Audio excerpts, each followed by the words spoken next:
মহান অতিথি আমাদের বাগিশিক পরিবারের অতিথির বন্ধু অ্যাডভোকেট রতনকান্তি দাস মহোদয় বক্তব্য রাখছিলেন। বাগিশিক পরিবারের প্রথম সারির কর্মকর্তা শ্রী দিলীপ কুমার ভট্টাচার্য মহোদয়, আন্তর্জাতিক খ্যাতিসম্পন্ন লোককবি গল্পপুর ভট্টাচার্য মহোদয়, জনতা ব্যাংকের প্রাক্তন ডিজিএম সংগঠক শঙ্কু দাস মহোদয়, বাগিশিককে যিনি দোরগোড়ায় পৌঁছে দিয়েছেন আমাদের সকলের প্রিয় ডাক্তার রঞ্জন দাস মহোদয়, সরকারি কর্মকর্তা আমার প্রিয় গোলমদেব মহোদয় সহ সুকুমার দা, রতন দা এবং আজকের এই অনুষ্ঠানে যারা উপস্থিত আছেন আয়োজক শ্রদ্ধ সুনীল দা, আমার পরিবার পরিজন আত্মীয় স্বজন, শুধু ভক্তমণ্ডলী সবার শ্রীচরণে সশ্রদ্ধ। আমরা দীর্ঘ সময় শ্রীমদ্ ভগবদ গীতার চতুর্থ অধ্যায় অর্থাৎ শ্রদ্ধার্থ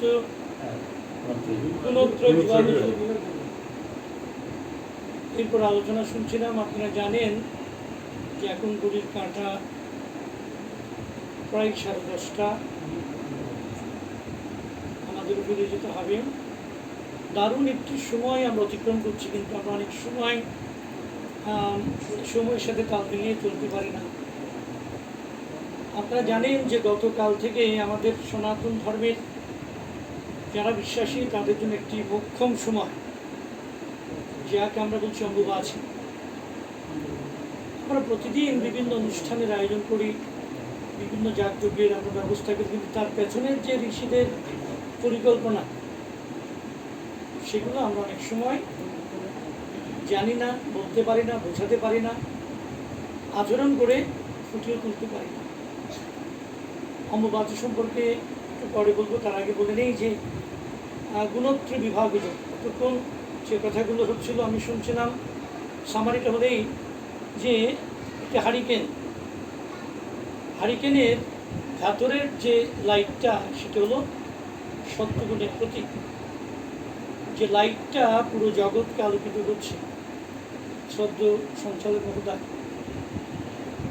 হারিকেনের এই লাইটটার উপরের যে চিমনিটা ধপধপে বর্ষা, সেটি হলো রজগুণের প্রতীক।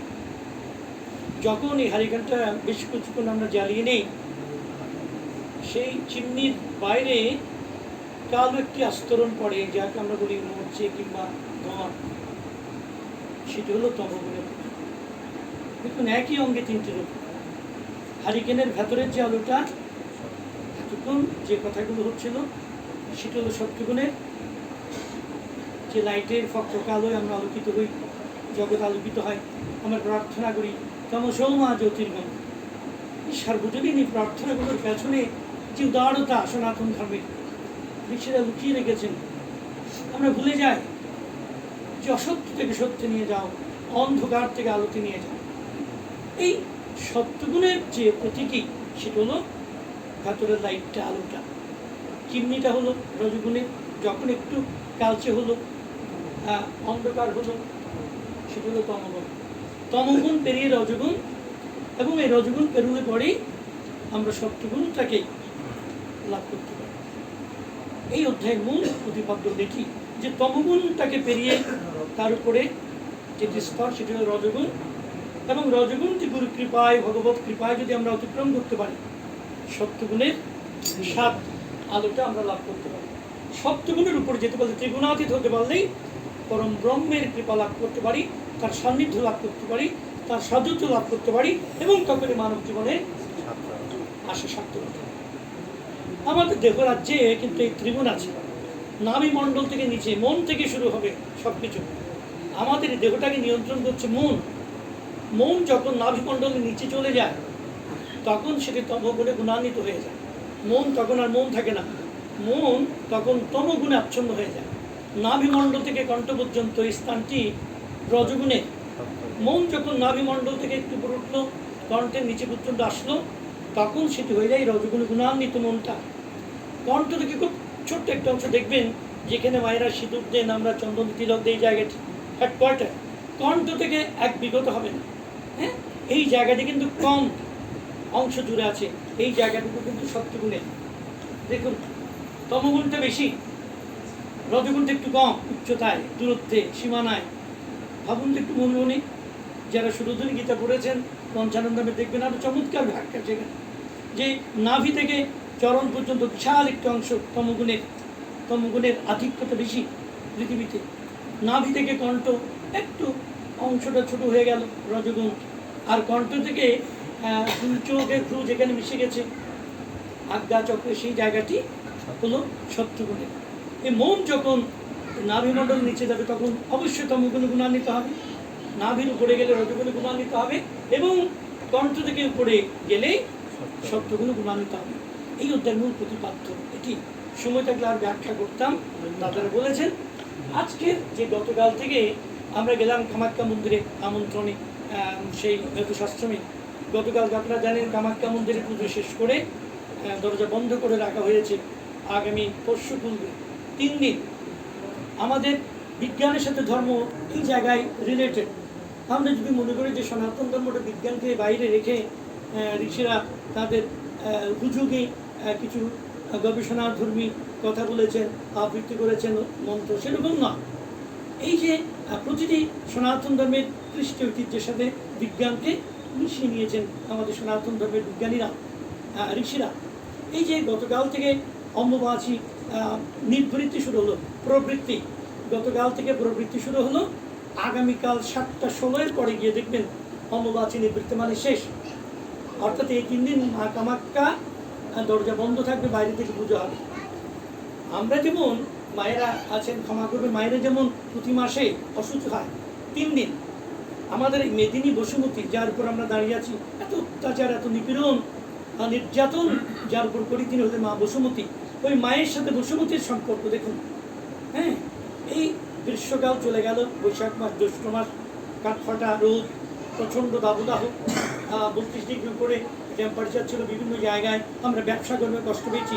শুরু হলো পরশুদিন থেকে আষাঢ় মাস, আষাঢ়ের 6 কিংবা 7 থেকে 9 কিংবা 10 পর্যন্ত 3 দিন একবারে পঞ্জিকায় একেবারে স্পষ্টভাবে, হয়তো যদি লিপিয়ার হয় একদিন যদি বেড়ে যায় কোনো কারণে 8 তারিখ হবে, নাইলে অবশ্যই নির্ঘেত যে আষাঢ় মাসের 6 তারিখ থেকে 9 তারিখ পর্যন্ত 3 দিন মা বসুমতী রজস্বলা হবেন, অসুচি হবেন মায়েদের মতো। মায়েরা প্রতি মাসে হন, ক্ষমা করবেন, আর প্রকৃতি দেবী মা বসুমতী বছরে একবার রজস্বলা হবেন। মা যেমন অসুচি হলে কোনো মঙ্গল কাজ করেন না, কোনো পুজো পার্বণে অংশগ্রহণ করেন না, কোনো দেবালয়ে যান না, ঠিক এই 3টি দিন কোনো কৃষক মা বসুমতীর পর চাষাবাদ করেন না, লাঙ্গল দিয়ে চাষ করেন না। আমরা বিশ্বাস করি যে মা অসুচি হয়েছেন, এই 3 দিন তিনি অসুচি থাকবেন, এরপরে তিনি সন্তান ধারণের, মা যেমন সন্তান ধারণের উপযোগী হন, ঠিক এই 3 দিন পরে মা বসুমতী শস্য পূর্ণ বসুন্ধরা হওয়ার জন্যে তিনি নিজেকে তৈরি করে নেবেন, অর্থাৎ তিনি সন্তান সম্ভব হবেন, তিনি প্রকৃতিকে নতুন করে সাজাবার জন্যে প্রস্তুতি গ্রহণ করছেন এই 3 দিন। এই 3 দিন আমরা দেখেছি যোগাশ্রমের যারা শিষ্য, আমি দেখেছি গতবার তাদের একটি অনুষ্ঠানে গিয়ে, এই আশ্রমের যারা দীক্ষিত সাধু সন্ত, তারা এই 3 দিন আহার বিহার করেন না, ঘুমন না। এই 3 দিন তারা শাস্ত্রপাঠ করবেন, ফলাদি প্রসাদ গ্রহণ করবেন, এবং অহর্নিশি গীতা পাঠ, রামায়ণ, মহাভারত কীর্তন করে 3টা দিন অতিবাহিত করেন, এবং কোনো চুলোতে হাঁড়ি চড়ান না, রান্না করেন না, ফল আহার করে তারা কেবল এই 3 দিন অতিবাহিত করেন। কারণ মা বসুমতী অসুচি, তিনি কষ্টে আছেন, তার উপর কী করে আমরা কষ্ট চাপিয়ে দেব। এই জন্যে এই 3 দিন সংযত জীবন যাপনের একটি ঋষিদের পরিকল্পনা আমরা শাস্ত্র থেকে পেয়েছি। দেখবেন এই সময়টুকুতে সূর্য মিথুন রাশিতে প্রবেশ করে, একবারে এগুলো কাঁটায় কাঁটায় পরিপূর্ণ। কেউ যদি মনে করেন একাদশী পরের দিন করবেন, এটি আপনার বিবেচ্য, কিন্তু পঞ্জিকা মতে যেটি দেখবেন, আজকে ঈদুল আজহা হলো আমাদের পঞ্জিকা মতে। কেউ যদি মনে করেন দ্বিতীয় চাঁদ দেখা গেছে কালকে, এটা হবে না। যেদিন পঞ্জিকায় লিপিবদ্ধ সেদিন থেকে আমরা সরস্বতী পুজো করি, দুর্গা পুজো করি, একাদশী কিন্তু আমরা অন্য দিন করবো। হ্যাঁ, এই রজস্বলা মা বসুমতী, অম্বুবাচী, অম্বু মানে জল, এতদিন কাঠফাটা রোদে প্রকৃতি কষ্ট পেয়েছেন, আষাঢ় মাস শুরু হলো, মুষলধারে বৃষ্টি নামলো, বসুমতী শস্য শ্যামলা পরিপূর্ণ হলেন, তিনি জল পাচ্ছেন, তিনি উর্বরতা লাভ করছেন, তিনি গর্ভ সঞ্চার করবার জন্যে তিনি তৈরি করে নিচ্ছেন, বিল্ড আপ করে নিচ্ছেন। অম্ব মানে জল, বাচি মানে বৃদ্ধি, জলের বৃদ্ধি, অম্বুবাচী। এই 3 দিন দেখবেন আমরা শালিগ্রাম শিলার সামনে শিবলিঙ্গে গুরুদেবের কাছে কাঁচা দুধ, টক আম কিংবা লেবু মিশিয়ে অম্বুবাচী তৈরি করে দেবতাকে নিবেদন করে এবং সেটি প্রসাদ রূপে গ্রহণ করে 3 দিন। আপনারা দিয়েছেন কিনা আমাদের বাড়িতে দেই, দুধ, কাঁচা দুধ এনে প্রথমে না খেয়ে সেখানে একটু টক লেবু কিংবা আম দিয়ে অম্বুবাচী তৈরি করে দেবতা নিবেদন করি এবং সেটি আমার প্রসাদ রূপে গ্রহণ করি। ফলটা কি, এই সময় সাপের উৎপাদ বেড়ে যায়। আপনারা জানেন যে রাসেল ভাইপার বেড়ে গেছে আমাদের পটিয়াতে। আজকে ফেসবুকে দেখলাম মনসাতে পেয়েছে, আমাদের পটিয়া মনস স্কুল অ্যান্ড কলেজের মাটি পেয়েছে সেই রাসেল ভাইপার। তো এই সময়ে যেহেতু বৃষ্টি নামে, আষাঢ় মাস শুরু হয়, সাপের উৎপাদ বেড়ে যায়। সাপের উৎপাদ থেকে বাঁচার জন্যে এই সময়ে ওই অম্বুবাচী প্রবৃত্তির একটি বিধান রেখেছেন। আমরা দেখেছি যে এই অম্বুবাচী পান করে অনেক সময় সাপের আক্রমণ থেকে রক্ষা পেয়েছেন, এমনও প্রমাণ আছে আমাদের গ্রামে গঞ্জে। এই জন্যে এই সময়টুকুতে সাপের উৎপাত থেকে রক্ষা পাওয়ার জন্যে মা বসুমতী কষ্টে আছেন, এই জন্য তার প্রতি কষ্ট লাঘব করবার জন্য আমরা অম্বুবাচী গ্রহণ করি এবং আগামীকাল সন্ধ্যে 7:16 পরে অম্বুবাচী নিবৃত্ত, অর্থাৎ যে অম্বুবাচী 3 দিন দিয়েছি সেটি আমরা গ্রহণ করে বিসর্জন দেব এবং আগামীকাল সন্ধ্যার পরে দেবী কামাখ্যার মন্দির আবার খুলবেন। এবং এটিও অনেকেই যারা গেছেন তারা দেখেছেন এই 3 দিন মায়ের পরনে যে কাপড়টি ছিল সেটি যখন কালকে চেঞ্জ করা হবে দেখা যাবে যে সেটি রক্তে রঞ্জিত হয়েছে এবং সেখান থেকে এক টুকরো কাপড় তুলে আনার জন্য হুমড়ি খেয়ে পড়তে হয় নাকি। হাজারো ভক্তজনদের উপস্থিতি ঘটে, দরজা খুলবেন ভক্তরা, পুরোহিত, এবং সেখান থেকে এক টুকরো কাপড় কেউ যদি কোনো ভাগ্যবান পকেটে করে পুড়িয়ে করে রেখে দিতে পারেন, এমন কোনো বিপদ নেই, সেই বিপদ থেকে মা কামাখ্যা রক্ষা করতে পারে। এটিও আমাদের বিশ্বাস যে মা যে রজস্বলা হলে তিনি যে ঋতুবতী হন, কামাখ্যা মন্দিরে গেলে পরে এখনো বোঝা যায় যে মা এখনো জীবন্ত। আমাদের বিশ্বাসটা খর্বিত হয় বিভিন্ন জায়গায়, কিন্তু কামাখ্যা মন্দিরে গেলে সেই বিশ্বাসটা প্রকট হয়। তো আমাদের রক্তস্রোত দ্বারা এবং রক্তস্রোত দ্বারা এখনো ঋষিরা নাকি 3 দিন সেখানে উপস্থিত ধ্যান ভোজন করেন, সাধন ভোজন করেন। যারা তান্ত্রিক, যারা যোগী, যারা ঋষি, তারা এই 3 দিন সেখানে চলে যান, 3 দিন সাধন ভোজন করেন এবং দরজা খুললেই প্রথমেই পরে তারা মাকে প্রণাম করবেন এবং মায়ের সেই পরিধেয় বস্ত্র 1 টুকরো 1 ইঞ্চি কাপড় তারা যাতে সংগ্রহ করতে পারেন, একজন হুমড়িতে পড়েন। হ্যাঁ, এই যে প্রকৃতির সাথে বিজ্ঞান, প্রকৃতির সাথে সনাতন ধর্ম, এগুলো কিন্তু আমরা অনেক সময় ভুলে গেছি। এখন গ্রামেগঞ্জ অম্বুবাচী দিতে দেখিনি। আমার স্ত্রীকে বললাম আজকে মেয়েকে যে অম্বুবাচী দিয়েছি কিনা, কাঁচা দুধ এনে আম কেটে, কাঁচা আম কেটে সেখানে প্রথমে ঠাকুরকে নিবেদন করতে হয়েছে, তারপর সেটি আমরা গ্রহণ করেছি। এইগুলো গ্রহণ করবার ভেতরে একটি ঋষি শিল্প কাজ করে। আমি মায়েদের প্রতি আমার অনুরোধ থাকবে যে আমরা এগুলো ভুলে গেছি। মন্দিরে আমরা দাদু বলেন, তপন্দ বলেন, মন্দিরে আমরা যাবার সময় একা যাই, সন্তানকে নিয়ে যেতে চায় না। সন্তান ডাক্তার হবে, ব্যারিস্টার হবে, বড় অধ্যাপক হবে, বড় হোক পরে, কিন্তু আগে সনাতন ধর্মের কৃষ্টি ঐতিহ্যের সাথে তাকে সম্পর্কিত করিয়ে নিই, তাকে জানিয়ে দেই এগুলো ঋষিদের পরিকল্পনা, ঋষিদের আবিষ্কার। এই অম্বুবাচী বৃত্তি, অম্বুবাচী প্রবৃত্তি, কামরূপ কামাখ্যা কেন এই সময় পুজো গ্রহণ করেন, এগুলো তাদেরকে জানাতে হবে। হ্যাঁ, এই নৈতিক শিক্ষা তাদের যদি দিতে না পারি, একটা জাতিকে আমরা কখনো পতনের হাত থেকে রক্ষা করতে পারবো না। একটি আক্ষেপ করে বলি যে সেদিন পঞ্চানন ধামে শিবরাত্রির দিন, শিবরাত্রি নিয়ে আলোচনা হচ্ছিল, আমিও ছিলাম, আরেকজন ছিলেন অধ্যাপক সত্যিকানন্দ কাকু, একজন চট্টগ্রাম মেডিকেল কলেজে মেডিসিনের প্রফেসর, তার স্ত্রী নিয়ে পুজো দিতে এসেছেন, শিবলিঙ্গের কথা বলছিলেন একজন মাইকে, সেখানে তো অত আড়ম্বরতা নেই, লিঙ্গ শুনেই তিনি খেপে গেছেন। একজন মেডিকেলের প্রফেসর, ক্ষমা করবেন নামটা বললাম না, তিনি সনাতন ধর্মের, তিনি বললেন আরে থামুন ভাই, লিঙ্গের কথা বলছেন, এখানে মাইকে গলা ফাটি এত ভক্তের উপস্থিতি, লাইন ধরে শিবের স্নান করাচ্ছেন। আমি ভ্যাপাচাকে গেলে যিনি বলছিলেন তিনিও আচমকা স্তব্ধ হয়ে গেছেন, বলছে লিঙ্গের কথা বাদ দিন। আমি পরে বুঝলাম যে তিনি বুঝতে পারিনি।